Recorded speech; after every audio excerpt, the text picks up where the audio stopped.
es un placer, en realidad, que Leti esté con nosotros.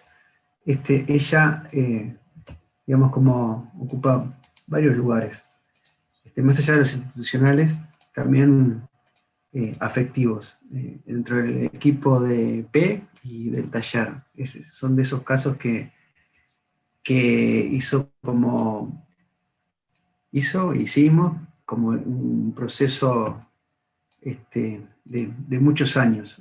Primero como exalumna, después como compañera de trabajo, después como integrante del grupo docente de P, el cual ya nos acompaña de bastante tiempo, a veces siendo partícipe, digamos, desde el interior, pero en las veces que le ha tocado estar como por fuera del grupo docente de P, siempre atenta y colaborante y organizativa, activa, en cómo es que esto transcurre.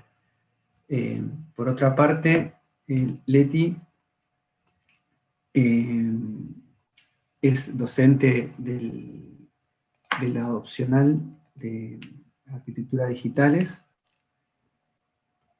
del taller que se dicta en conjunto con Martín Cajade y Cata, sí, capaz que me estoy emitiendo algo, y Pablo, ahí va Mauricio, perdón, Mauricio Ibarbure. Es un curso altamente recomendable, que pueden ver algo de lo que se produce en la web del taller y también en Instagram. Por otro lado, también es docente del curso de PIR, que ustedes finalizaron el semestre pasado. Este año va a ser docente en uno de los semestres del curso de PIR. Eso en cuanto a la actividad académica. Además, participa de un grupo de docentes de taller en convenio con la OPP. La OPP es la Oficina de Planeamiento y Presupuesto del Poder Ejecutivo, en un convenio que ya tiene 2 años de trayectoria. ¿Se terminó? Pero igual nosotros trabajamos igual porque nos encanta. También participa Agustín, vale la pena destacar, y bueno, Vale. O sea que está bueno porque el taller es un lugar como de compartir muchas cosas, ¿no? Y de distintos lados, como del mostrador, distintos boliches, y que siempre como que va generando esa idea y ese lugar de comunidad académica y de relaciones, de amistad, que es muy importante. Desde ese lugar, bueno, también los invito a cuando hacen instancias de presentación, de avances, en fin, se les haremos llegar o los invitaremos a las instancias de divulgación que existan alrededor de eso, que estuvo centrado en el espacio público. También trabaja como proyectista ya desde hace un cuanto tiempo en la Intendencia de Montevideo, estando en los equipos que tuvieron a cargo el desarrollo y implementación, digamos, y obra en el Plan GOES, en Villa Española, y actualmente en el Parque Ecológico de Avellanino. Así que, además de todo, Leti ha ido construyendo una especificidad y una expertise muy interesante en relación al espacio urbano y al desarrollo de microplanes urbanos, por lo cual es un placer que ella esté presente en el curso y que nos pueda informar y compartir lo que ha llevado el proceso de la construcción del Parque Ecológico de Avellanino, fundamentalmente en 2 dimensiones, por eso es que partimos la charla. Uno, como en la construcción del mapa de actores, y otro, más específicamente, en referencia al proyecto en sí mismo. Así que bueno, Leti, bienvenida Compromiso, y te cedo la Rufo. palabra.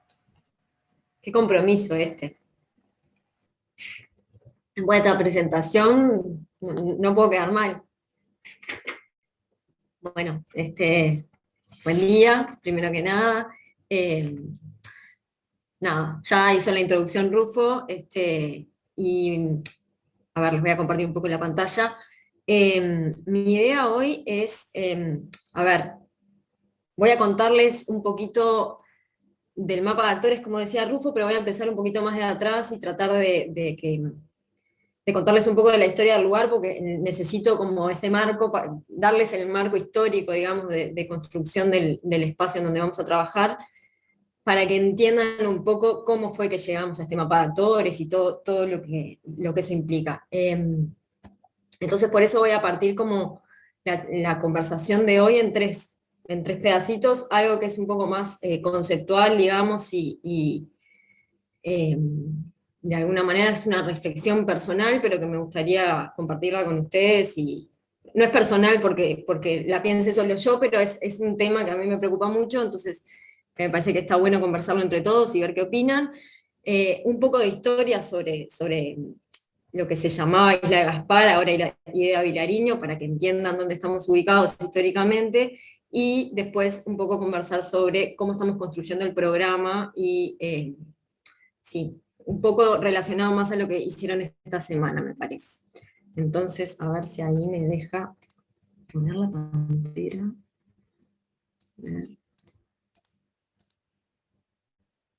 Ahí va. ¿Ven todos ahí bien? Bueno, parte 1, ¿no? Vale. Los invito primero que nada a que me paren en seco cuando no entiendan nada de lo que estoy diciendo, o si voy muy rápido, o si estoy diciendo cosas que parecen, para mí me resultan obvias y capaz que para ustedes son como una novedad. Entonces, por favor, paran y me dicen, che, Leti, no te entendimos, o lo que sea. Y si tienen una pregunta, o si tienen un comentario o un aporte, por favor, bienvenidos. Me gusta que podamos interactuar un poco, esa es un poco la idea. Y entonces, bueno, me gustaba empezar con esta imagen, que eventualmente en algún momento traeré el dron para que saque la imagen de nuevo, y preguntarles un poco cómo hacemos, ¿no? ¿Cómo hace la ciudad para hacer esto, ¿no? Para pasar de acá a acá. Eso es como un poco mi pregunta disparadora. Me parece que y la reflexión sobre la que quería empezar a trabajar era cómo es que la ciudad de alguna manera produce cambios, ¿no? O sea, cómo pasamos de acá a acá en 40 años. Eh, ¿Algún comentario al respecto? Algo que se les ocurra, cómo la ciudad cambia, cuál es el motor de todo esto, eh, qué actores hay atrás de estas modificaciones, de estas transformaciones. ¿Alguien? Un bolazo, no me importa.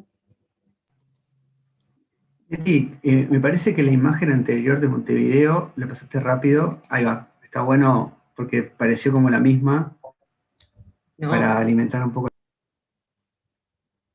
o sea, es la misma, pero no es para nada la misma. En realidad, a ver,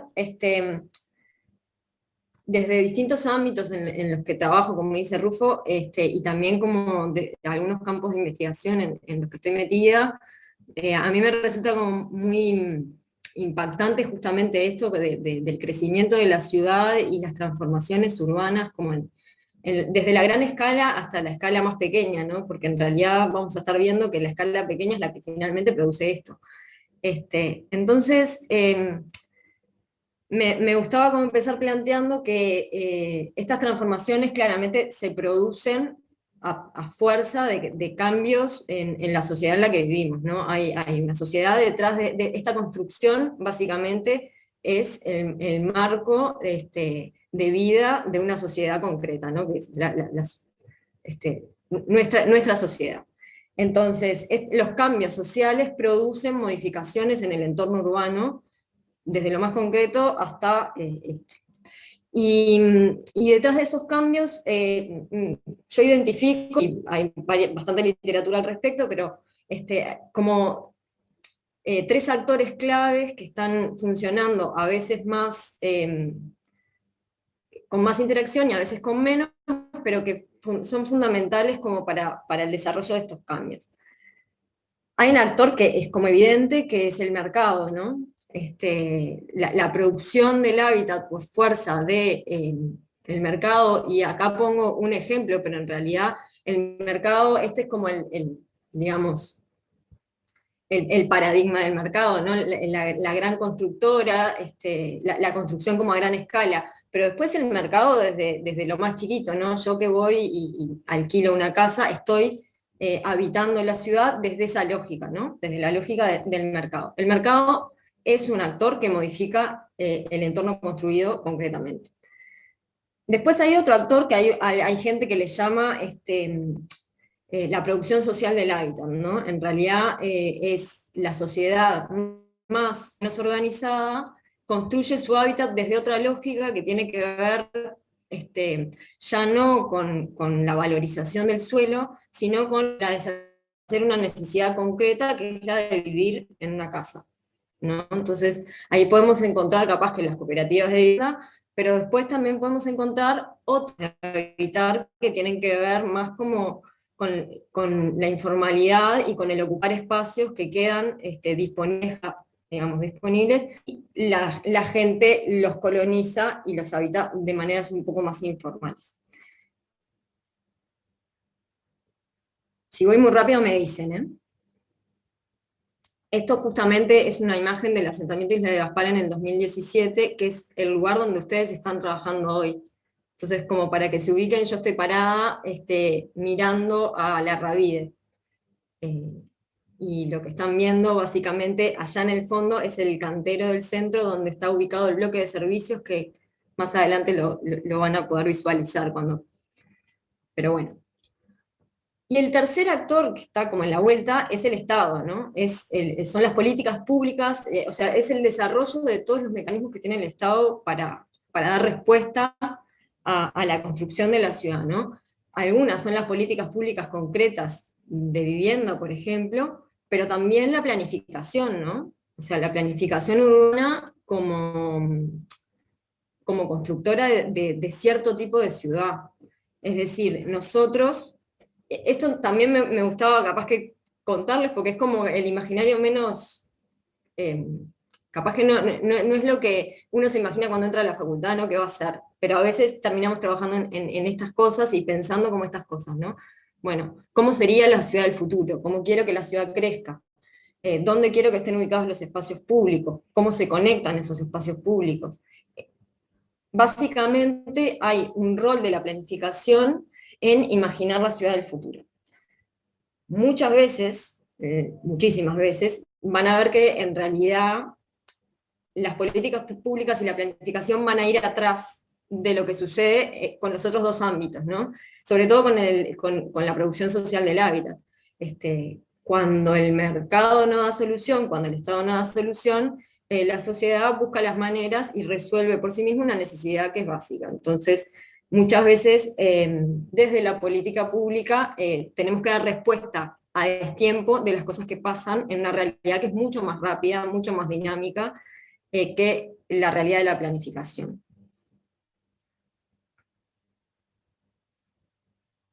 Estos tres componentes que le estoy mencionando como muy por arriba, en realidad no son estancos para nada y interactúan constantemente, por acción o por omisión, van a estar como habilitando a que el otro haga o deje de hacer cosas. Es decir, el mercado en realidad se mueve en base a una normativa que el Estado propone. Digamos, la intendencia determina cuál es la altura con la cual se puede construir, dónde se construye y dónde no se construye. El mercado también le va a proponer a la intendencia, va a tensionar algunas cuestiones y va a hacer pensar al planificador que tiene que modificar cierta normativa o cierto plan. Y bueno, la sociedad, como les decía, va a estar actuando en consecuencia. Y básicamente, estos son imágenes del cambio en el territorio que estamos hablando ahora, pero que tienen que ver con eso.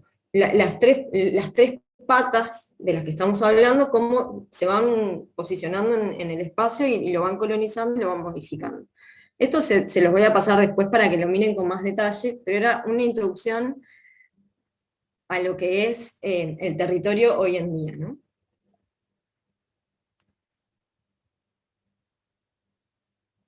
En realidad, un poco mi introducción era un poco para hacerlos llegar a que el lugar en donde estamos posicionados y donde ustedes van a estar trabajando es básicamente una construcción que tiene que ver con todo esto que les estaba contando y que tiene un bagaje histórico que hace que sea particular como cualquier otro lugar de la ciudad, ¿no? En el caso concreto, a ver, lo que nosotros en su momento llamamos Isla de Gaspar, el asentamiento Isla de Gaspar, en realidad está localizado en este perímetro que ven acá, que por allá los años 20, sí, hará un siglo, digamos, en realidad eran terrenos propiedad del Instituto Nacional de Rehabilitación, y era donde los presos trabajaban, era la cantera de los presos. Una cantera donde picaban piedras, hacían adoquines para las calles, etc. Este lugar, me aparece gente ahí este lugar tenía como ese rol dentro de la ciudad, y por allá por los años 50 hay dos situaciones que tienen que ver con esto de las modificaciones o las transformaciones sociales y las transformaciones también como desde el Estado, que impactan fuertemente en algunos territorios como este. Una de esas es un cambio normativo en la Intendencia, en la política de residuos de la Intendencia. Los residuos hasta el año 50 se incineraban, y a partir del año 50 hay un cambio en donde se prohíbe la incineración y pasa a existir una política de vertederos. Entonces, este lugar en concreto se transforma en un vertedero de basura, de residuos a cielo abierto, ¿no? Que en realidad es un vertedero como muy espontáneo, en donde se van como cada uno iba tirando ahí sin mucho criterio, sin lo que hoy se llama el relleno sanitario, o sea, sin ningún tipo de contralor. Esto fue siendo rellenado de basura. Imagínense unos pozos en la tierra, 20 metros para abajo, que se fueron rellenando de basuras con el recorrer de los años. La otra situación que impacta fuertemente son cambios en las dinámicas más macroeconómicas, digamos, que impactan digamos, en el mercado del trabajo y en el mercado de la vivienda, y hacen que mucha población deje de tener seguridad en esos dos ámbitos, ¿no? Dificultades para acceder al mercado del trabajo formal y dificultades para acceder al mercado de la vivienda en particular. La basura pasa a ser sí, hay una economía detrás de la basura, digamos. Hay toda una forma de vida y de sustento económico atrás de lo que es la basura, y no es casualidad que los asentamientos, muchos de ellos, se formen en torno a vertederos como este que estamos hablando. Entonces, por la década del 60 se empieza a configurar el asentamiento Isla de Gaspar, que es donde nos estamos ubicando. Y nuevamente, ¿no? Con el correr de los años y 60 años, se imaginarán que las distintas crisis fueron impactando en el asentamiento y fueron engordando, digamos, la cantidad de población. Finalmente, por el año 2000, estamos hablando de 250 familias que vivían en ese territorio. Y bueno, acá un poco contarles, pero así como muy mínimamente y pantallazo, pero para que sepan cómo funcionan estas cosas un poco desde las políticas públicas, esto de que, bueno, por la vía de los hechos, la gente colonizó un territorio de manera informal, lo ocupó, ¿no? Y atrás vienen las políticas públicas a decir, che, la gente no puede vivir así, vamos a tener que solucionarlo. ¿Cómo lo solucionamos? Y se empiezan a dar todos un montón de dinámicas al respecto. En concreto, desde los años 2000, capaz que un poco antes, hay una política, no, desde el año 2000, empieza a existir el Programa de Integración de Asentamientos Irregulares, el PI, que es donde yo trabajo concretamente. El programa de integración de asentamientos irregulares básicamente lo que propone es tomar el asentamiento como un dato y tratar de hacer una regularización y una integración del asentamiento a la trama formal. Esto es, dejar el asentamiento en el mismo territorio en el que está, construir las calles, construir los servicios, poder, digamos, hacer mejoramiento de vivienda de cara a la mejora de la calidad de vida de los vecinos, ¿no? Entonces, esto empieza a existir por el año 2000 y se empieza a hacer como un estudio de cuáles son los asentamientos que son pasibles de ser regularizados. Y se establecen algunos criterios base para regularizar un asentamiento o no regularizar. Uno de los criterios, o casualidad, es el tema de la contaminación. Esta imagen en realidad la pongo porque me parecía que estaba bueno mostrarles como dónde están los asentamientos fundamentalmente, y cómo en realidad el asentamiento del que estamos hablando está localizado en un lugar como hipercentral de la ciudad, como con una localización buenísima.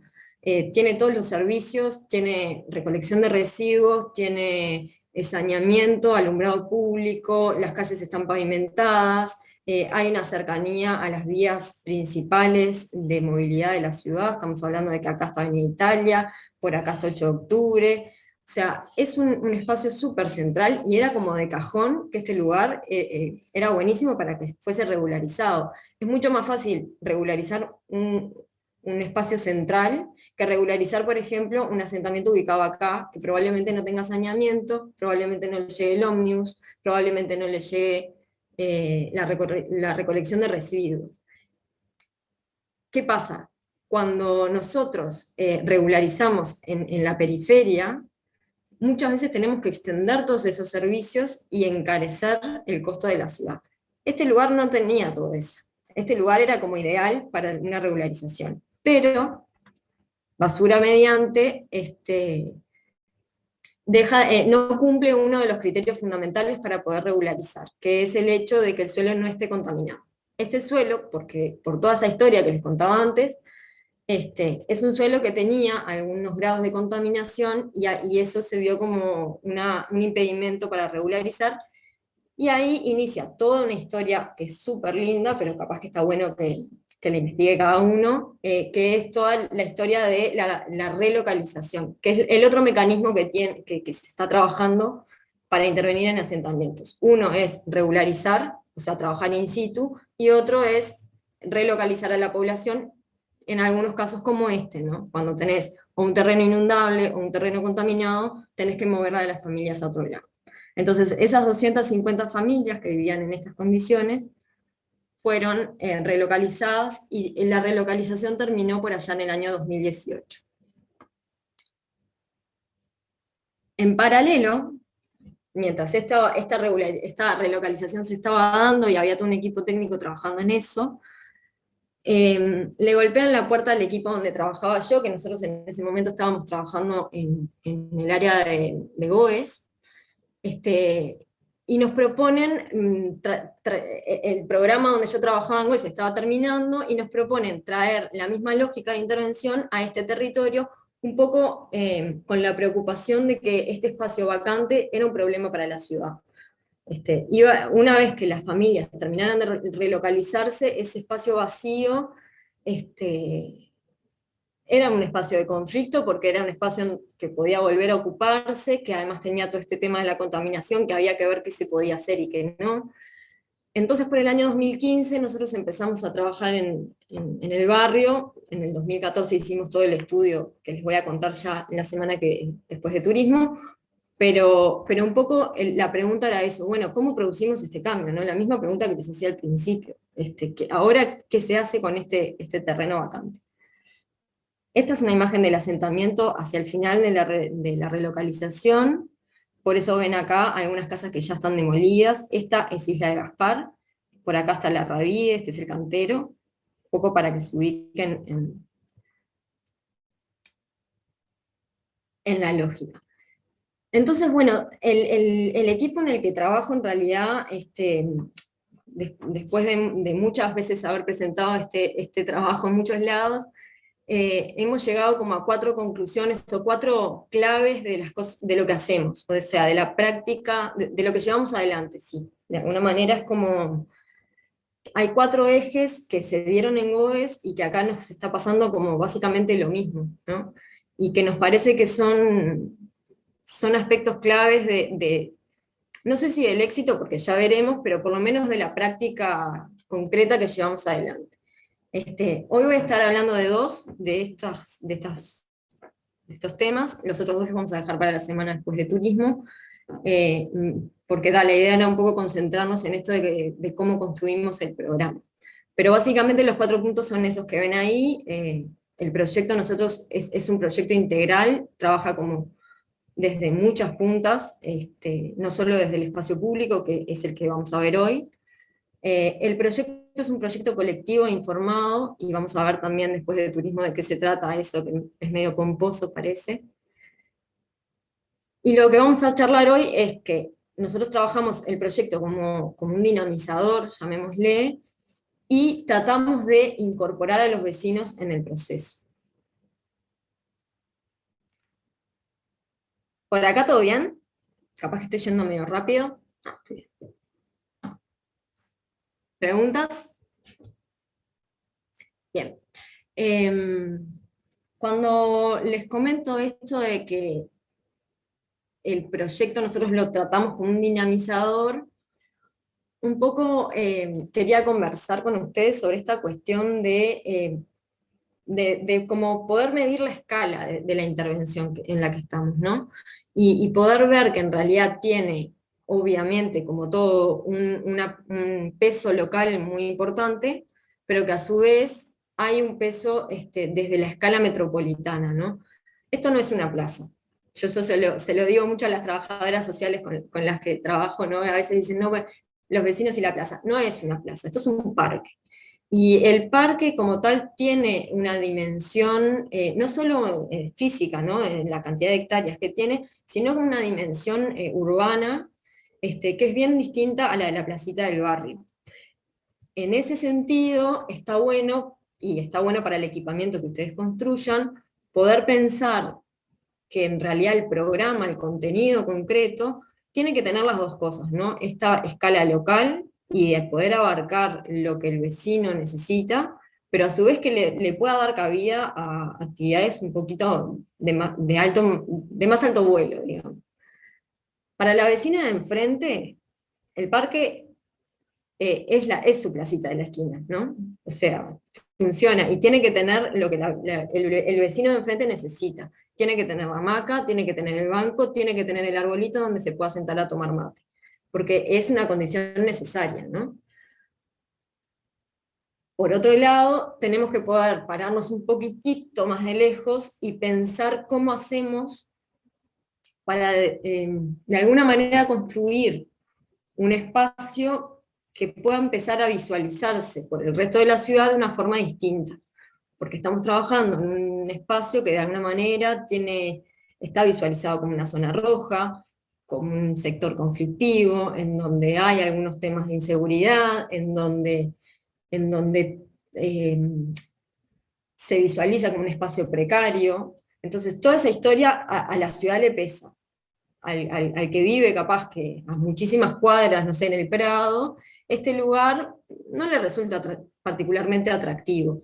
Y parte de pensarlo desde la escala metropolitana tiene que ver con esto de hacerlo atractivo para el vecino que no vive cerca, y poder traer gente que no necesariamente vive en el entorno inmediato del parque.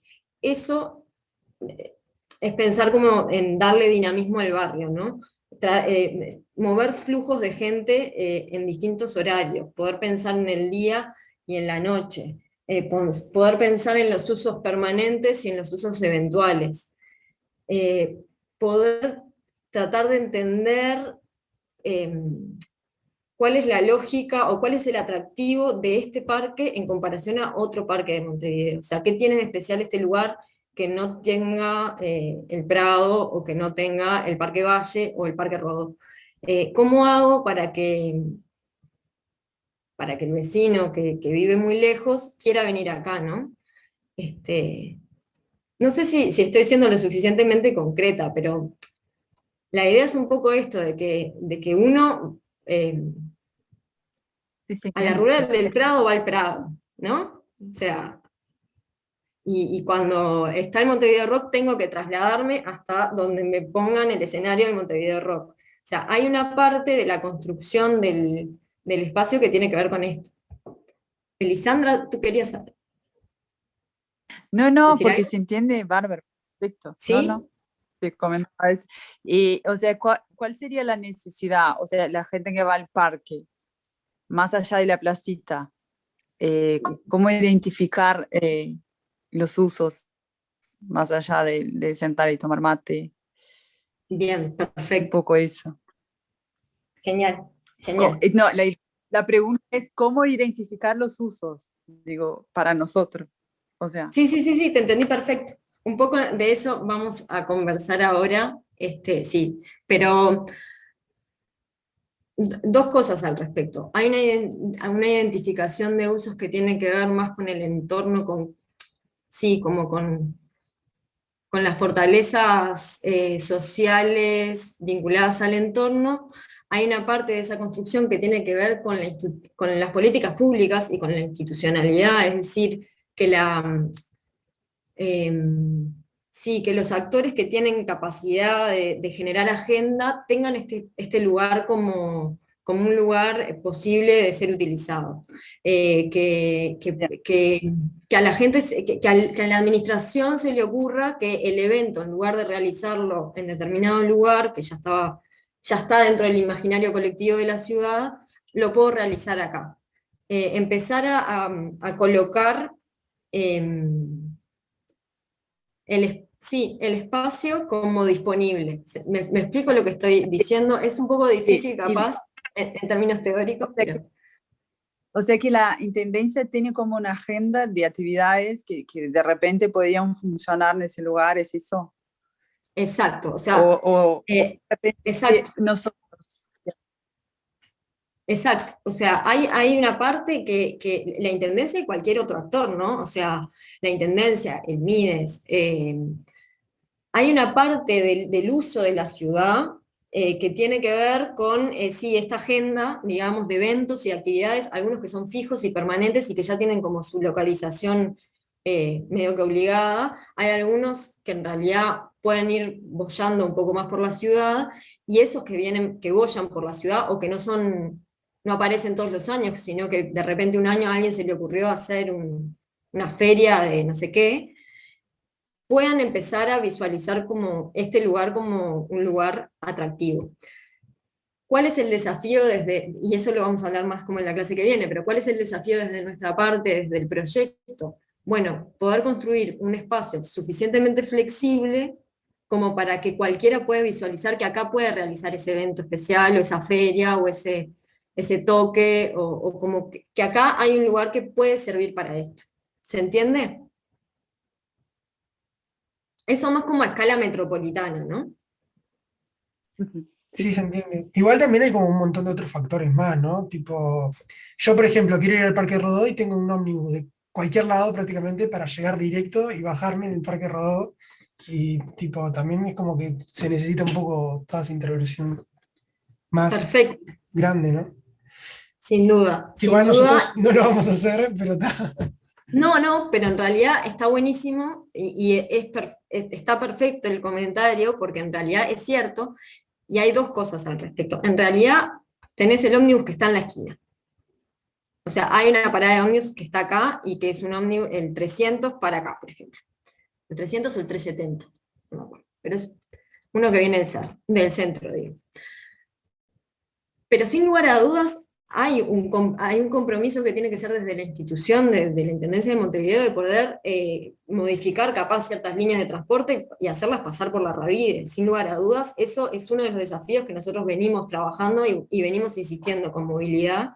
¿Qué pasa con el ómnibus, no? ¿Por qué no podemos traer al ómnibus que pasa por, a ver, hay líneas de ómnibus que van por Comercio, que tampoco está tan lejos, está como a 4 o 5 cuadras, y que perfectamente podrías, no sé, el 144 que pase por el Comercio y el 141 podría venir por la Ravide, y entonces ahí como cubrís más territorio. Sin lugar a dudas, es un tema. Leti, Sí. un comentario, capaz que vos lo ibas a decir. Ay, a continuación, pero me parece interesante el comentario que hizo Federico, pues yo creo que sí, es cierto, pero también no es cierto, digamos, en el sentido que me parece que opera una cuestión de imaginarios y de preconceptos y de como una no disposición, que eso es lo más complejo, que me parece que de los desafíos que estaba hablando de Leti, de colocar a este lugar, a esta barriada, en otro imaginario, en otra casilla. Porque no sé si son futboleros o no, pero los días de partido, aquellos que van a la cancha, que les gusta ir a la cancha, bueno, basta pensar dónde queda el Estadio Peñarol, ¿no? Pensando en Nacional y Peñarol, en esos términos. Los que vienen al Estadio Centenario, en los momentos que juega Uruguay, que muchos llegan desde Rivera, bueno, muchos vienen del interior, ni que hablar eso, ¿no? Pero digamos los que viven en Montevideo y tienen la oportunidad de estar relativamente cerca del estadio, muchas veces el tramo lo hacen bajando de Rivera y yendo hasta el estadio porque está todo cercado por el tema de violencia que está alrededor del fútbol, que es otro lío, pero caminamos seguramente la misma distancia que caminaríamos si nos bajamos en la Avenida Italia o en 8 de octubre y vamos hasta el Parque Idea Vilariño. O también está toda la infraestructura que se hizo en relación a ciclovías y a promover el uso de las ciclovías. Y ni que hablar si uno va caminando. Si uno trazara sobre este mapa de Montevideo un radio en kilómetros, a caminata, estamos cerca de cualquier lado. Sí, Más allá que debiera haber un sistema de transporte, o sea, no invalida el cuestionamiento. A lo que voy es que creo que el cambio fundamental es en el imaginario personal y colectivo, y que hay otros medios de transporte y que también estamos acostumbrados en Ciudad de Montevideo a que si no me para el ómnibus en la esquina o el auto, invalida todo. Y en realidad, quería agregar ese comentario nada más, Leti. Sí, no, un poco para que se visualice eso que vos decís, es que me moví de nuevo a esta diapositiva, porque en realidad, más allá de los cambios históricos de este lugar, ¿no? Acá se ve perfecto, ¿no? Estamos a 5 cuadras de Avenida Italia, acá, 5 cuadras, y por acá estamos a 6 cuadras capaz de 8 de octubre. O sea, es realmente, es una zona estratégica. O sea, está como, tiene una localización interesante, y tiene una localización interesante también con respecto al sistema de espacios públicos que hay en la ciudad, eso ya como hablando más como en los términos que vamos a hablar la semana que viene, la otra.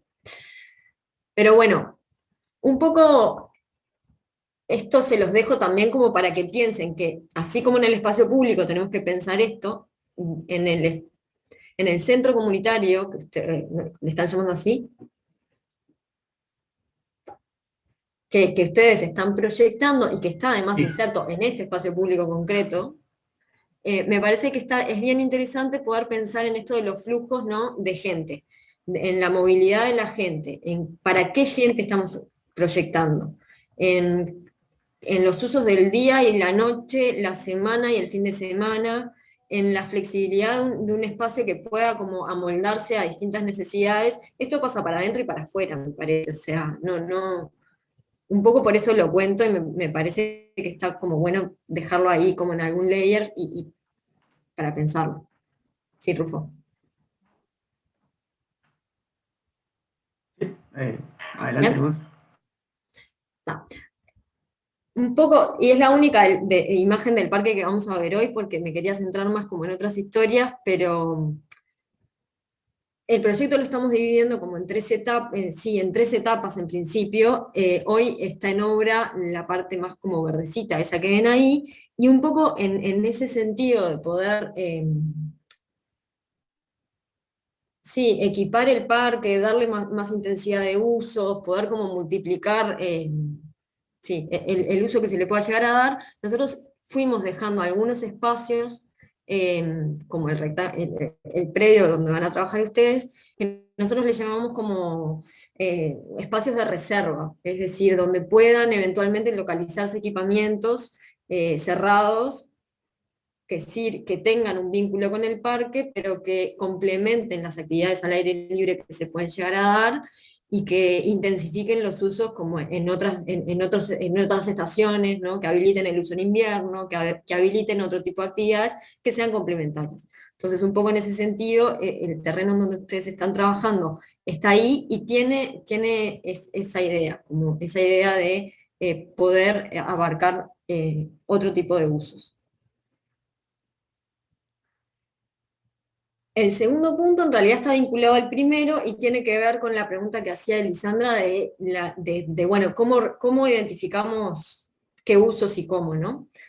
Y es esto de involucrar a los vecinos en la construcción del proyecto y más que nada en la construcción colectiva de estos contenidos. A nosotros, desde el equipo, en realidad, capaz que no nos interesaba tanto la participación en términos de dónde va la hamaca y cómo es el banco, y que también es un camino para la participación y que está bueno en realidad, sino que nos interesaba más cómo construir colectivamente el contenido y el qué del parque, ¿no? ¿Qué es qué requerimientos tiene? O sea, qué es lo que va a pasar en ese parque? Y entonces, a partir de ahí, nosotros pensar, desde el equipo del proyecto, cómo hacemos para que eso esté habilitado, ¿no? Hemos hecho en el correr de este tiempo muchísimas instancias ya con vecinos con mayor o menor grado de éxito, pero el punto de partida siempre es tratar, a ver, el vecino de a pie siempre es bienvenido y está buenísimo, pero hay una parte que es bien importante, que es la sociedad civil organizada y toda la batería de instituciones que están localizadas en el territorio y que tienen ya un conocimiento de base y que nosotros tratamos como de identificarlas y alimentarnos de todo ese conocimiento que ellos tenían previo a lo que nosotros veníamos a hacer, ¿no? Entonces poder recoger cuáles eran esas cuestiones es como el primer punto de partida. Bueno, ¿qué instituciones hay? ¿Dónde están las escuelas? ¿Dónde están los liceos? Está la UTU, está la universidad, hay un CAIF, por decir las educativas, pero el MIDES trabaja en territorio, qué experiencia tiene, qué comentarios tiene como para hacernos. Eso es como por un lado. Y otras organizaciones sociales que andan en la vuelta también y que han venido algunas concretamente a golpearnos la puerta y a decirnos, che, nosotros estamos para colaborar, o nos gustaría tener un espacio para hacer tal cosa. Hemos ido en el correr de estos años como primero identificando a todos estos actores y después como alimentando una lista de necesidades un poco con distintas estrategias. Reuniones, entrevistas, sistematización, volver a entrevistar, es como siempre una ida y vuelta entre las organizaciones, los vecinos y el equipo en el cual participo, ¿no? En concreto, la primera parte es esa, como identificar a los actores, después poder relevar cuáles son las demandas concretas, ¿no? Y después poder buscar cuáles son los espacios de coincidencia. En realidad es como, me dice medio las apuradas, pero es un diagrama que tiene que ver con que hay algunas instituciones que tienen mayores fortalezas, hay otras que tienen menores, hay algunas que vinieron con una demanda concreta y con una propuesta en papel, ¿no? Diciendo queremos un espacio polifuncional para talleres. Hay otras que tienen como, capaz que una demanda mucho más concreta y chiquitita, pero que puede empezar a fortalecerse con la demanda del otro. Voy a poner unos ejemplos como concretos para que se hagan una idea de lo que estoy hablando.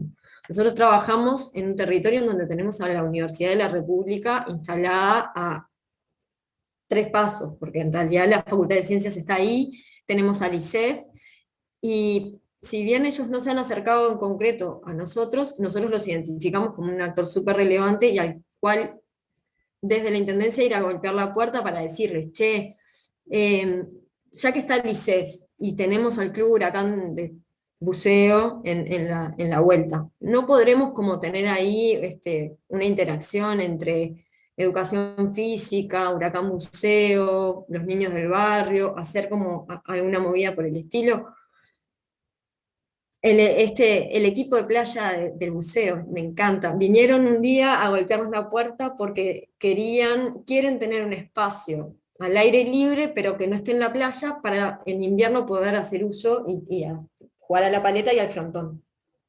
O sea, hay demandas como muy concretitas, que si nosotros somos como lo suficientemente habilidosos, podemos como ir linkeándolas entre ellas y generar como un espacio de gestión, que es lo que estamos buscando, que sea un poquito más amplio y que dé cabida como a todas estas instituciones y a otras que puedan llegar a venir a golpear la puerta. Esta que ven acá, por ejemplo, COPAM, es una cooperativa de trabajo que hoy está encargada de la custodia del parque y hacen también el mantenimiento de áreas verdes, y que son trabajadores en general, gente del barrio, y tienen como una propuesta bien interesante que tiene que ver con la capacitación de recursos para trabajar en espacios públicos, no solo en este, sino en otros espacios públicos, ¿no? Entonces ellos nos hicieron llegar una propuesta que tiene que ver con tener un espacio cerrado, en donde se puedan hacer talleres, pero y en donde se pueda como mantener, a ver cómo explicarlo, mantener una historia que tiene lugar, que tiene que ver con la generación de empleo, ¿no?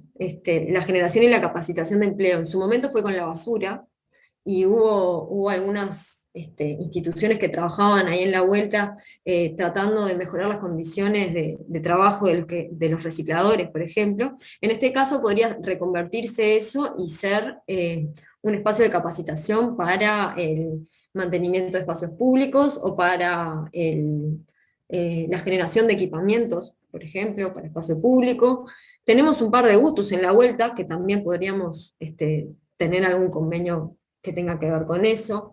Trabajamos con algunas organizaciones sociales que tienen como algunas patas en lo que tiene que ver con esto del mundo del trabajo y lo productivo y la capacitación, y el mejorar las condiciones de empleabilidad, digamos, en el barrio.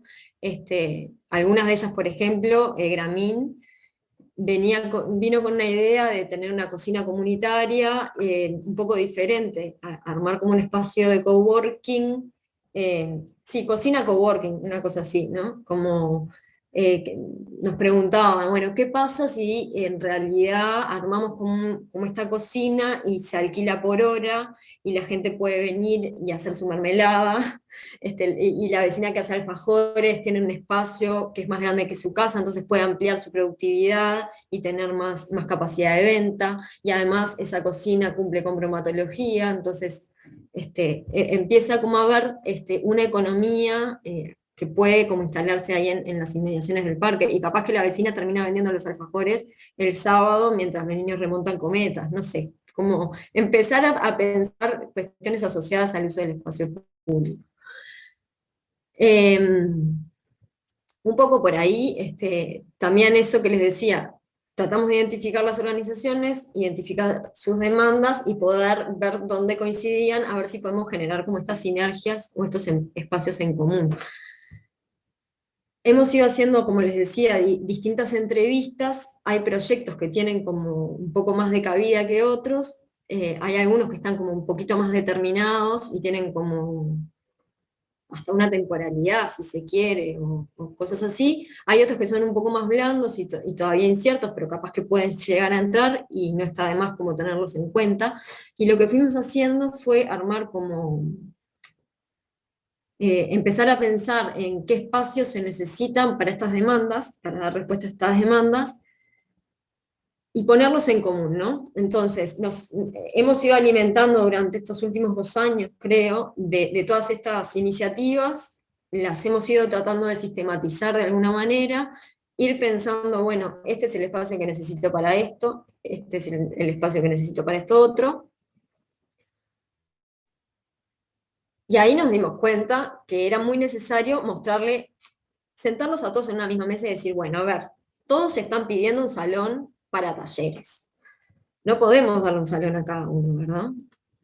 Entonces, vamos a ponernos de acuerdo. ¿Cuántos salones son necesarios? ¿No será mejor trabajar esto en conjunto? Esa reunión que les digo la tuvimos en noviembre del año pasado, así que todavía no tiene sus frutos concretos, pero nuestra idea es un poco trabajar en este sentido, poder transmitirles a las organizaciones que nos interesa concretar un espacio de este tipo en el territorio, pero que el espacio no puede ser únicamente para esa organización. Tiene que haber, que es muy difícil de gestionar un espacio de esos, ¿no? No solo las organizaciones, sino los vecinos muchas veces vienen con esta idea de tener en el territorio el salón comunal, ¿no? Tener un lugar para reunirse. Bueno, pero el lugar de reunirse, eso implica una gestión de eso. Eso implica alguien que abre la puerta, alguien que lo vigila, alguien que hace la limpieza. O sea, ¿quién paga eso? Lo paga la intendencia, lo pagan los vecinos, lo paga la organización. Hay ahí un espacio de negociación en donde la intendencia, obviamente, no puede darle respuesta a todas las organizaciones que vengan de manera individual, decirles, sí, mira, te doy un salón a vos, y te doy un salón a vos, y te doy un salón. No. Entonces, un poco el desafío en el cual estamos transitando hoy es en esto de buscar estos espacios de coincidencia y poder proponerle a las organizaciones que empiecen a ensayar como... sí, actividades conjuntas, ¿no? Empiecen a ensayar mecanismos de cogestión, que no necesariamente se necesita un espacio, como un espacio físico cerrado como para hacerlo. Algunas de estas cosas se pueden ensayar mismo en el espacio público que tenemos hoy. Y el desafío que venimos llevando adelante es esto. Un poco, este es el imaginario que tienen algunos, ¿no? Desde el salón hasta el centro tipo Sacude de Maronias, no sé si lo conocen, o el Sacude que está en Casaballe, pero es esta historia como de construir este espacio colectivo. Y bueno, el desafío es que ese espacio colectivo sea realmente colectivo y no sea ni de una organización sola, ni de la intendencia, o sea, es como cómo atamos todos estos lazos para que funcione. Y por ahí la dejo y capaz que me parece que está bueno abrir un poco la cancha, que intervengan, hagan preguntas y vamos capaz desatando un poco estos nudos que se pueden empezar a dar no, en una conversación un poco menos...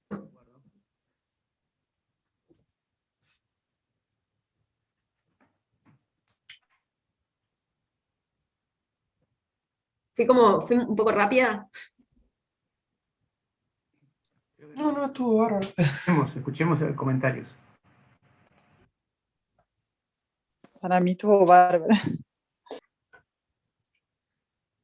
No, pero en serio hagan preguntas porque miren que, a ver, es un espacio en construcción esto. Para nosotros también, en realidad, no tenemos una receta de cómo es y de cómo vamos a hacer para que esto realmente funcione, para empezar. O sea que no vengo con respuestas de ningún tipo.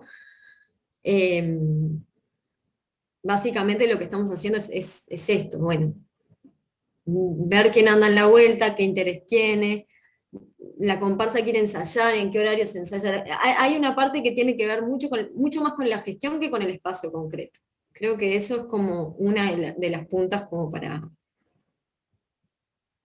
para pensar, ¿no? O sea, y me parece que tiene que ver con el proyecto que ustedes hagan ahora a continuación, ¿no? ¿Cómo hago un espacio que en realidad es muy indeterminado en algún punto, ¿no?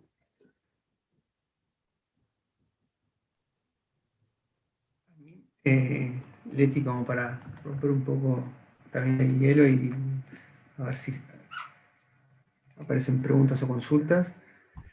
Me pareció buenísima la exposición, la cantidad de información Más allá de... y digamos, como la compatibilidad justo con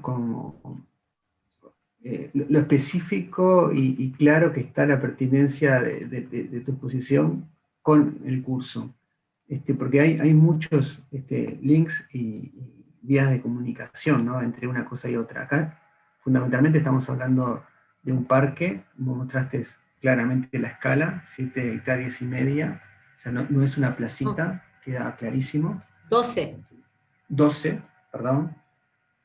2 hectáreas y media. Me 7 quedé con el de la amistad, claro. es. Es el que yo tengo cerca. 12 hectáreas y media. Es una escala muy grande en relación a la experiencia, digamos, de proyecto que pueden tener nuestro curso. Pero me parece que hay algo como en la metodología de acercamiento al problema, al tema, a la búsqueda de información, a poner los temas relevantes y sobre todo como a generar nuevos métodos para la inclusión de la participación, ¿no? Esta cuestión de que no empezaste justamente como por las características del diseño específico, que después nos las vas a decir. A mí me parece que está buenísimo este cambio, y sobre todo desde la administración, ¿no? Desde una institución que hace la ciudad, de alguna manera, poder tener la suficiente sensibilidad como para poder escuchar y salir a buscar a los actores, reunirlos, organizarlos. Es una tarea absolutamente buenísima, pero a la vez desgastante, ¿no? Con sinsabores, con discrepancias, ¿no? Con lucha, porque en definitiva cada uno quiere su taller, cada uno quiere su lugar, y cada uno quiere su llave y su cartel de que esto es mío, ¿no? Entonces poder desandar, sí, el parrillero siempre aparece. Entonces me parece que eso está bueno, que podamos ver, que podamos ver en esta charla, que las cuestiones académicas también tienen un impacto. O sea, sobre todo estos temas hace tiempo que la academia está hablando. Esa es un poco la función de la academia, adelantarse como a los tiempos. Y estamos en un momento en que eso ha permeado porque hay muchos técnicos formados en nuestra universidad, en nuestra facultad, que están ejerciendo su labor como técnicos dentro de distintas organizaciones, instituciones, tanto públicas como privadas, que hacen viable este tipo de enfoques, ¿no? Que es muy distinto al enfoque de los proyectistas del año 50, por poner un ejemplo. Y no porque aquellos sean peores, ni que hablar, sino porque las condiciones socioculturales, económicas, culturales, han cambiado. Y necesitamos de nuevas respuestas a nuevos problemas que nos sobrepasan. En los 50 a nadie se le ocurría que tendría que proyectar arriba de un basurero o una cantera, porque eso no era un tema, no existía, no era un problema, digamos, de la ciudad. Bueno, ahora sí tenemos esos problemas. Entonces, ¿cómo afrontamos esos problemas con nuevas herramientas? El movimiento moderno hubiese dicho, bueno, acá desaparecemos todo, ¿no? Tabla rasa, y ponemos nuestra plaza y nuestros bloques. Y punto. Que también tenemos bastante registro y marcas de esa forma de operación. A pocas cuadras tenemos, por ejemplo, la escalera arriba. Entonces, ahora necesitamos otras herramientas, porque allí hay gente, vida, hay personas que tenían sus redes, su fuente laboral en ese lugar, sus vínculos, sus afectos. Entonces, es una imposición muy dura, ¿no? Que el Estado venga con unos bulldozer y tire todo, dice, bueno, suerte en pila, estamos viendo, acá vamos a hacer tal cosa. Leti, te cedo la palabra nuevamente. No, que hay una parte que yo omití porque en realidad no quería que se me fuera como muy largo, pero que tiene que ver con esto que decís. El realojo de las 250 familias que vivían ahí en la vuelta se hizo relativamente cerca, en algunos casos, y en otros no tanto, pero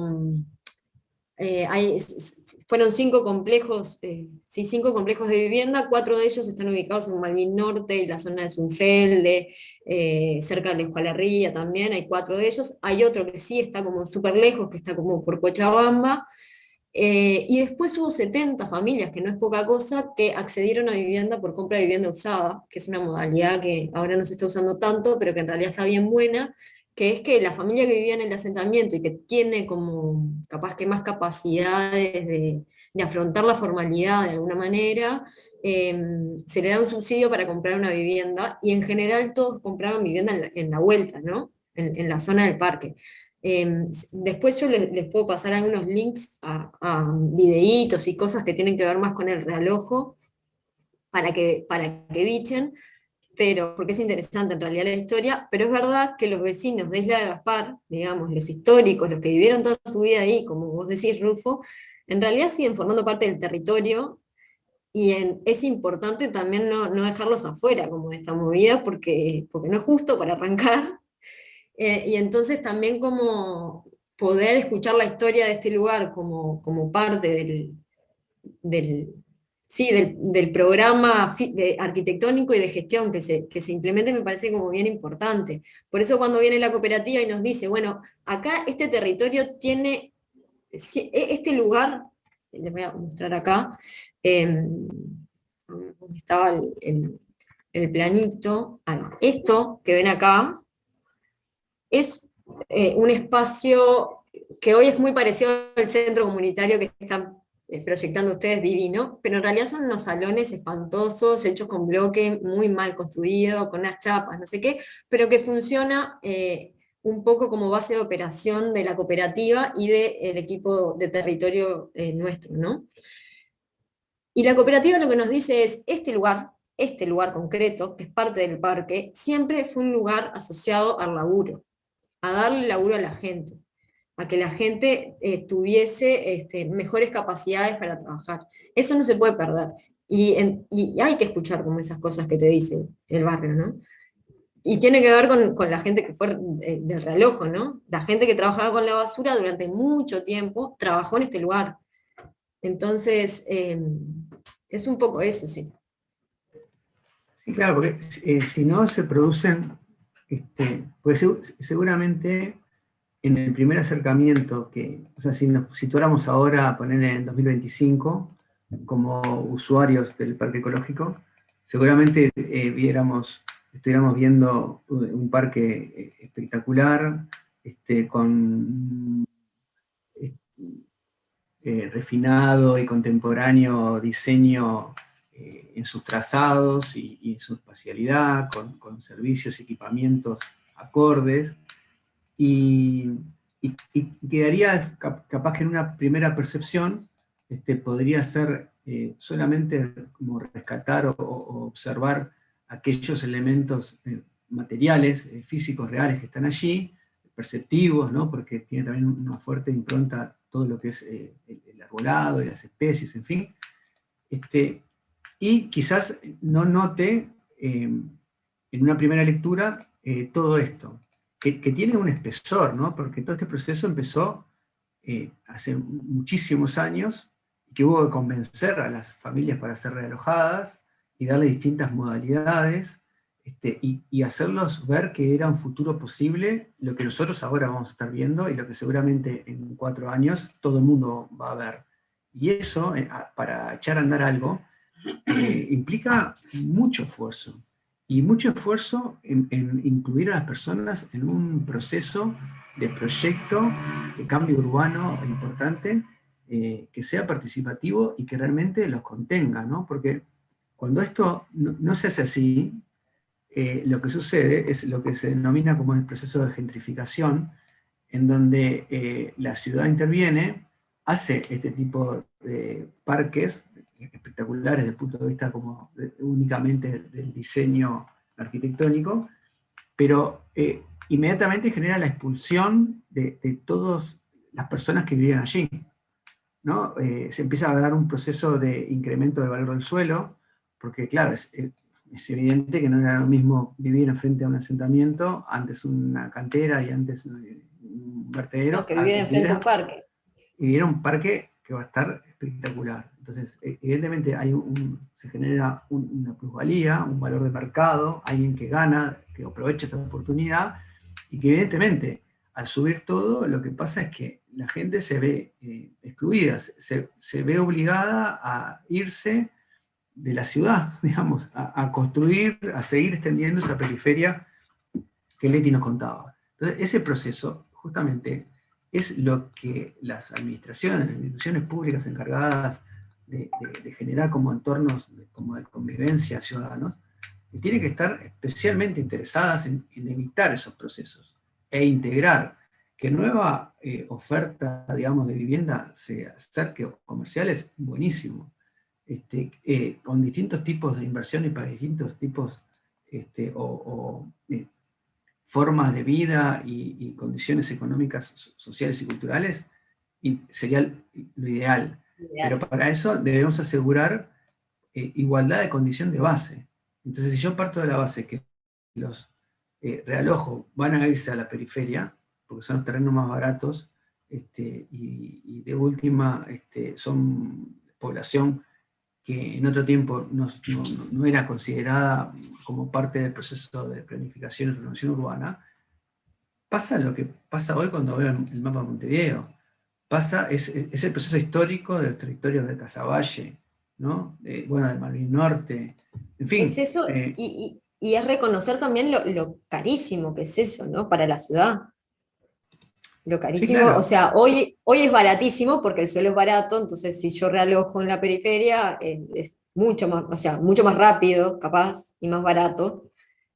A corto plazo, a largo plazo te está drenando, ¿no? Porque llevar el ómnibus hasta un barrio en donde en realidad no vive tanta gente, pero en realidad lo tenés que hacer, porque democráticamente vos necesitas, o sea, vos tenés un deber para con toda la población y no solo con los que viven en el centro, entonces tenés que llevar al ómnibus a la periferia.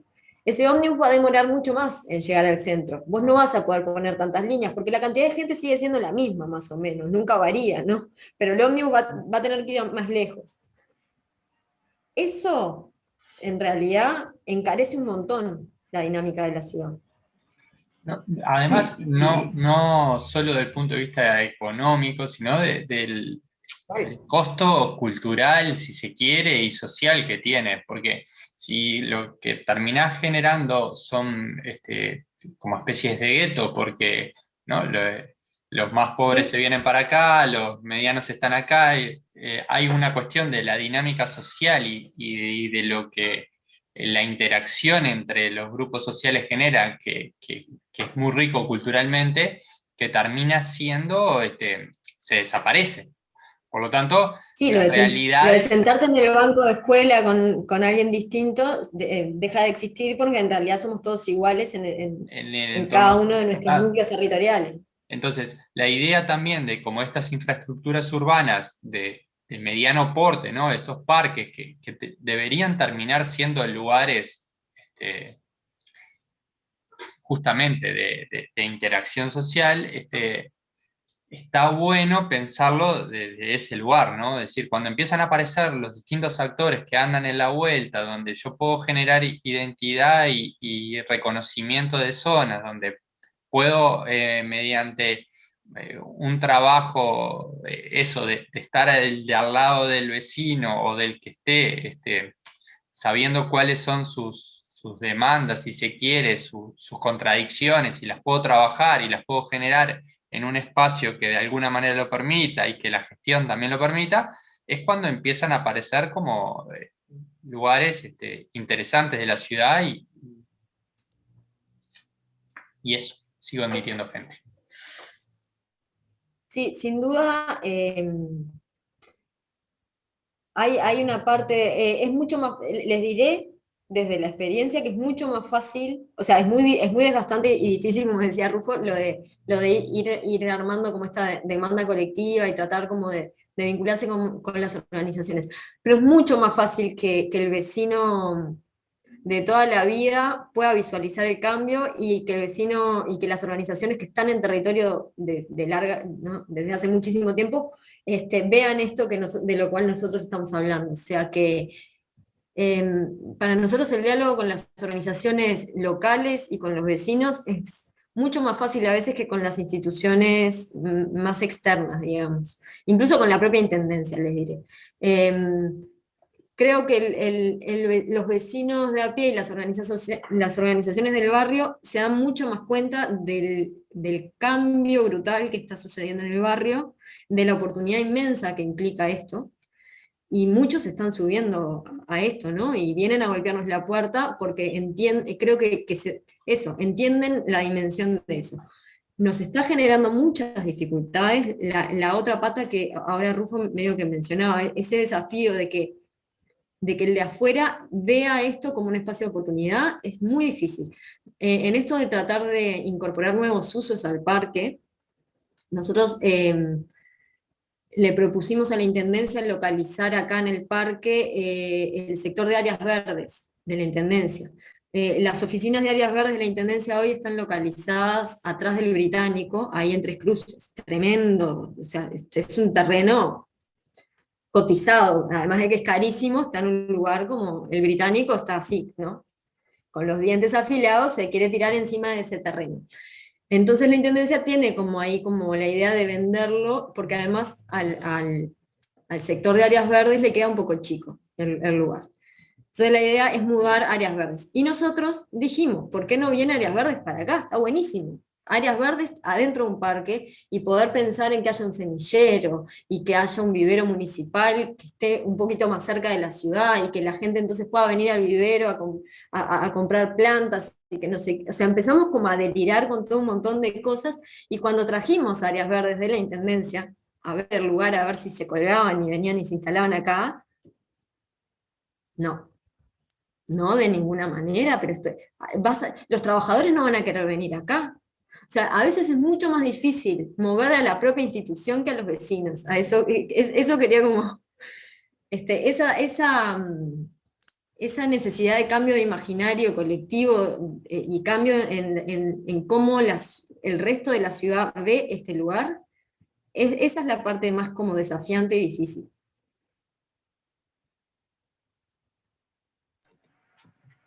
No sé, los gurises en qué andan Sí. y qué piensan de todo esto. Me interesaría como escucharlos Capaz, un viste, que poco. si dejas de compartir la pantalla y vemos Sí. más los cuadraditos, capaz que ahí también se aprende la cámara y podemos establecer un diálogo.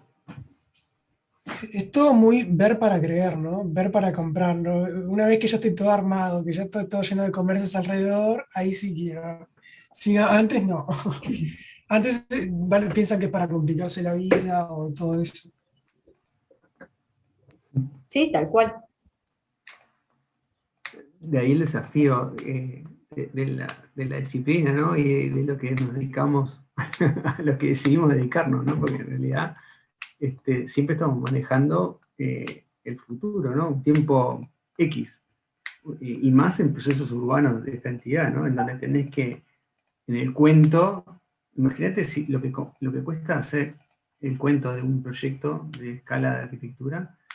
Imagínate el cuento cuando empieza, vamos a realojar a las personas, vamos a lograr acuerdo, vamos a tener tierra que no esté contaminada, o sea, vamos a revertir ese proceso, vamos a generar un buen proyecto, vamos a conseguir el dinero, vamos a poder concretarlo y vamos a que en esa concreción involucre a todos. Vos me contás ese cuento y digo, bueno, está. Hablamos después, más tarde, capaz que el año que viene. Sí, sí, sí, tal cual. Che, ahí había una pregunta, perdón, capaz que voy como para otro lado, pero de cómo funcionan las instancias más colectivas, digamos, y si hacemos mapeos. A ver, hemos hecho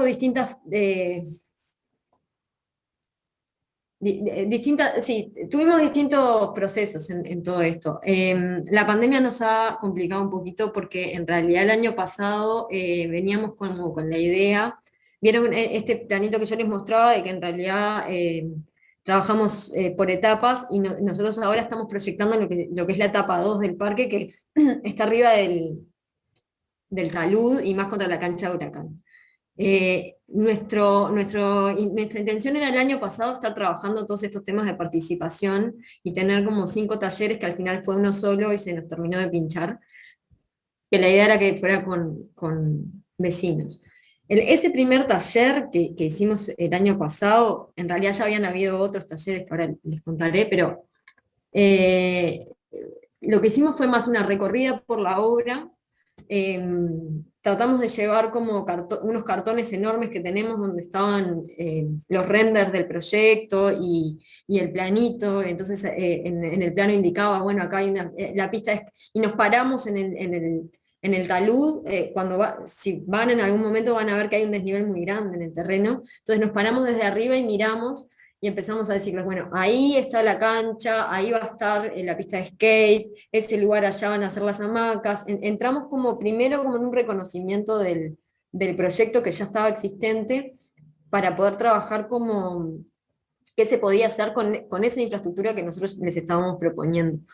Después tuvimos alguna instancia como más de intercambio de redondilla, en donde en realidad cada uno expresaba como su inquietud y sí, su deseo. Estaba desde la vecina que pedía que hubiese una peluquería, literal, hasta el que hablaba sobre la vegetación nativa y que haya unas huertas urbanas, y como una cosa un poco más colectiva, capaz. Ese fue como un primer relevamiento. De ahí nos fuimos también con contactos de muchas de las organizaciones. Y después empezó el viaje de la pandemia, en donde ya no nos pudimos reunir más, y ahí empezamos a trabajar más con las organizaciones de la sociedad civil, que tienen como fuerza en el barrio. Empezamos a tener reuniones puntuales con cada organización por separado, y empezamos primero a establecer como diálogos de cuáles eran sus inquietudes, dónde estaban sus puntos de interés, y después a pedirles, bueno, ¿no nos pasás esto por escrito? ¿Por qué no te armas un proyectito de esto? Cortito, ¿no? Y muchos nos hicieron llegar. La Unicandó, que es una comparsa de la Vuelta, nos hizo llegar su propuesta. Su interés en realidad es tener un espacio cerrado para ensayar en invierno y cuando llueve, y un lugar donde guardar los tambores. Es como una cosa muy concreta. Pero ellos extendían eso a que ese espacio además se usara para talleres de candombe y no sé qué. O sea, empezaron como a armar un proyecto que iba un poquito más allá de la comparsa. Bueno, los de la playa de buceo ya se los conté, pero algunas tenían como inquietudes más que tenían que ver con el espacio exterior, y otras con tener un espacio techado.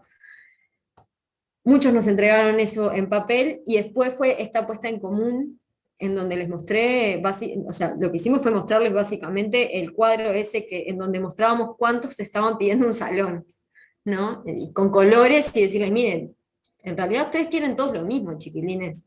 ¿Qué hacemos para que esto sea una cosa única y colectiva? Y bueno, ahora en realidad estamos tratando de trabajar un poco desde ahí.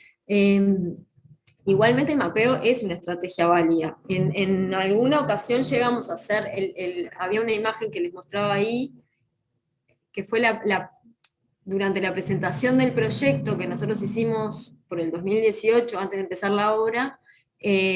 Pusimos un plano y le pedíamos sugerencias, ¿no? Que tenían más que ver con todo el territorio y el barrio, y también con post-it la gente fue pegando como sus sugerencias en puntos que les resultaban interesantes. Es una modalidad que funciona también.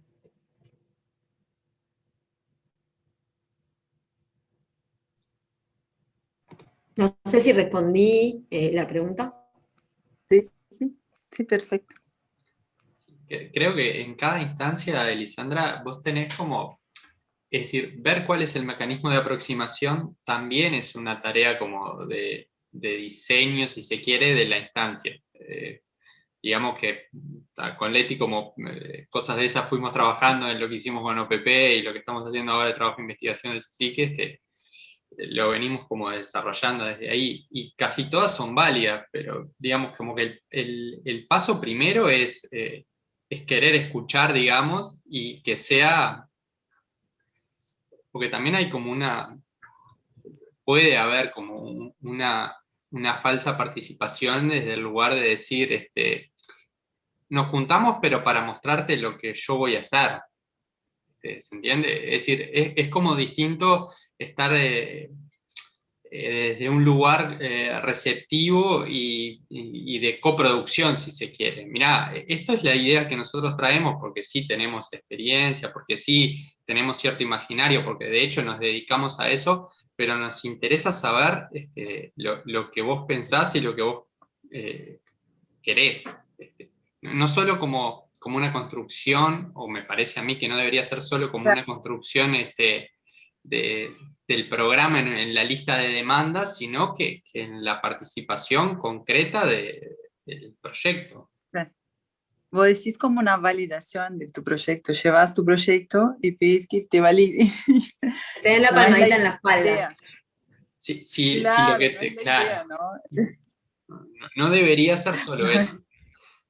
No, hay una dificultad en la participación. Hay dos dificultades que yo las vivo, las veo y las padezco en algunos casos. Está la participación, hay momentos para la participación, ¿no? Hay momentos que son el momento indicado. Y tienen que haber objetivos claros, ¿no? En esto que dice Agustín me parece bien importante. Por eso yo les decía que a nosotros nos interesa más la participación desde el contenido que la participación desde el objeto construido concreto. O sea, nos interesa más poder saber qué es lo que quiere hacer la gente con el espacio que cómo lo quiere construir. Porque no porque no nos interese cómo lo quieren construir, sino porque hay una dificultad real desde lo institucional y desde los tiempos institucionales de una licitación, una obra, no sé qué, de hacer oído de esas inquietudes más físicas, si se quiere, o más sí, sólidas, y poder llevarlas a la práctica en los tiempos que la institución requiere. Ahí hay una dificultad que es enorme.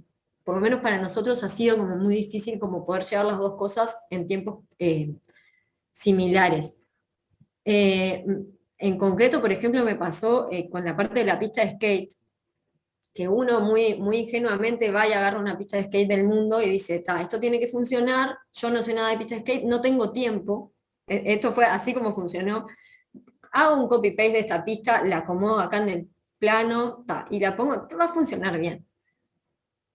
Y en algún momento hablo con los skaters, porque tengo que sacar una licitación, porque la vida es un poco lo que les comentaba al principio, ¿no? El destiempo entre la política pública y la realidad es fatal. Cuando realmente me reuní con los skaters y les mostré el proyecto, claro, vinieron y me dijeron, no, porque la práctica de skate es física. Es física, ¿no? Física, digamos, proyectil. O sea, y si la curva está hecha con una inclinación, una pendiente determinada, nosotros nos matamos. Entonces, en realidad, eso que hiciste está todo mal. Y me vinieron y me corrigieron toda la pista, ¿no? Buenísimo. Y la pista licitada y la pista construida no tienen absolutamente nada que ver, excepto el área, que es como la misma. Después, la pista de skate, en realidad, básicamente la construimos con los skaters. La terminamos de construir y la semana pasada me llaman los skaters, divina la pista, qué fantástico, qué fantástico. Che, ¿no se podrá subir la baranda tal 15 centímetros? No, no se puede. Ahí está el límite del tiempo de la obra y de la plata, ¿no? O sea, yo ya te hice la baranda, como vos me dijiste que la hiciera. Ahora yo no la puedo cambiar, primero no tengo plata para cambiarla. Después viene y me dice, pero la cortamos nosotros, la baranda, y la subimos. Le ponemos un caño. No, le digo, lo que pasa es que la baranda es galvanizada, ¿viste? Y si vos me cortás la baranda y le pones un caño, rompés el galvanizado, se va a oxidar, se va a romper, se va a partir la crisma a alguien con la baranda. Entonces,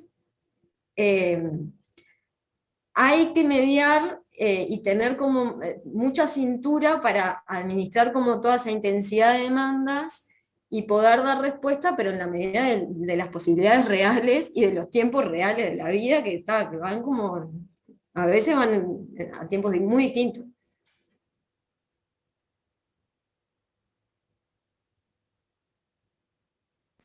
Es todo un orden, un cronograma complicado, ¿no? Muy Espacios difícil. públicos son muy complicados, Sí, sí. pero son, sí, tienen su lado positivo.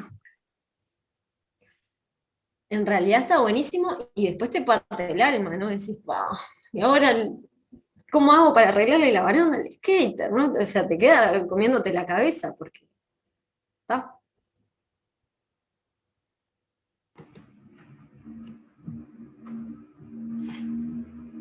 ¿Alguna pregunta o comentario más que quieran agregar?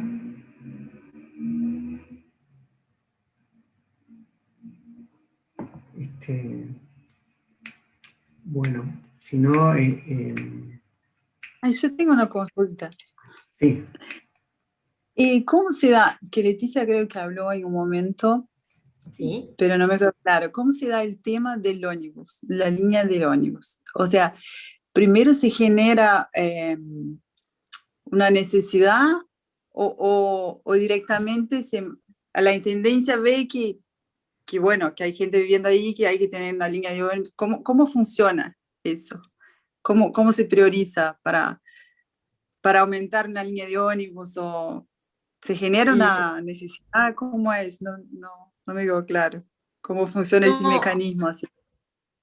a ver, dos cosas. No trabajo en movilidad, entonces desconozco exactamente cuál es la práctica, capaz que tiro algún bolazo, pero sí hay sí siempre depende de dónde estemos hablando. Por ejemplo, cuando estamos hablando acá enfrente al parque, en realidad a nosotros nos han llegado demandas concretas de los vecinos de que antes el ómnibus pasaba por la Ravide y después hubo un tiempo en donde por la inseguridad las líneas de ómnibus dejaron de pasar por ahí y pasaron a pasar todas por comercio.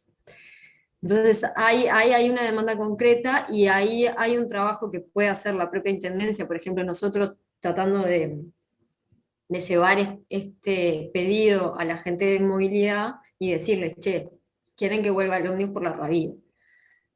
Ahí es como capaz que la parte más fácil.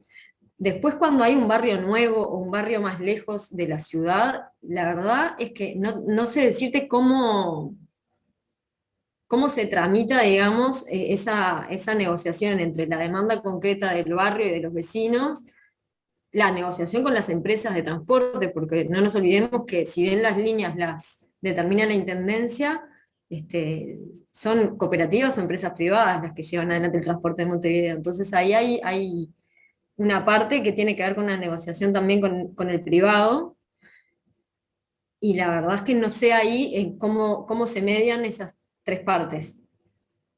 No sé, Rufo, vos que también estás en la vuelta, si tenés más idea. No, en realidad el proceso es ese. Hay una negociación, o sea, el garante último es la intendencia y es quien tiene que velar por las condiciones de servicio, higiene y seguridad de todo el sistema de transporte, pero después es un acuerdo entre partes en donde hay un interés que es del ámbito privado y es un negocio, ¿no? Entonces ahí está el conflicto, o parte del conflicto, ¿no?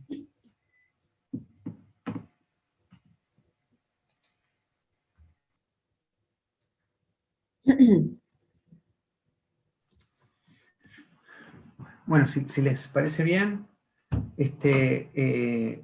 vamos cerrando esta primera participación de Leti. Ella la vamos a volver a ver el lunes, después de lunes de nuevo inicio de año. Así que las preguntas que hayan quedado ahora o que se quieran reformular o en base a la presentación que Leti nos va a hacer llegar y que nosotros vamos a subir a Neva para que puedan como consultarla en más detalle y como para que a partir de eso surjan nuevas preguntas. Tenemos otra instancia para poder realizarlas. Agradecer, bueno, Leti, la presentación. Bueno, espero no haberlos mareado demasiado. Cualquier cosa, griten.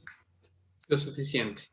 Es la idea. No lo suficiente. No, nada, lo conversamos capaz el lunes después de turismo. A mí traté como de capaz que me fui un poquito de tema al principio, pero en realidad me parece que está bueno como también ver las distintas opciones que tiene la disciplina, ¿no? Ustedes están, ya es el segundo año, pero digamos que están como bastante nuevitos en esto y capaz que vienen con una idea de lo que hace un arquitecto.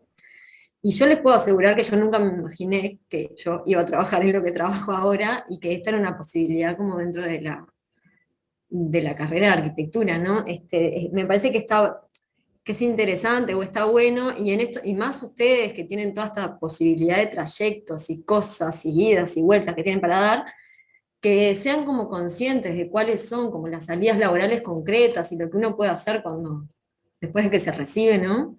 Y que elijan esos trayectos con cierto criterio, me parece que está bueno, o con cierta intención. Por lo pronto se pueden equivocar, se van a equivocar seguramente, van a elegir alguna materia porque, bueno, el horario me quedaba bien, pero me parece que está bueno que identifiquen como otros mundos que capaz que están por fuera del imaginario más tradicional del arquitecto, y que busquen el trayecto que más les venga bien con respecto a lo que les gusta o les interesa, o bueno, y que sepan que en realidad la facultad trabaja todos estos temas en distintas modalidades, en distintos ámbitos.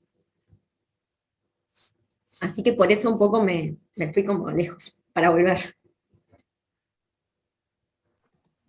Bueno.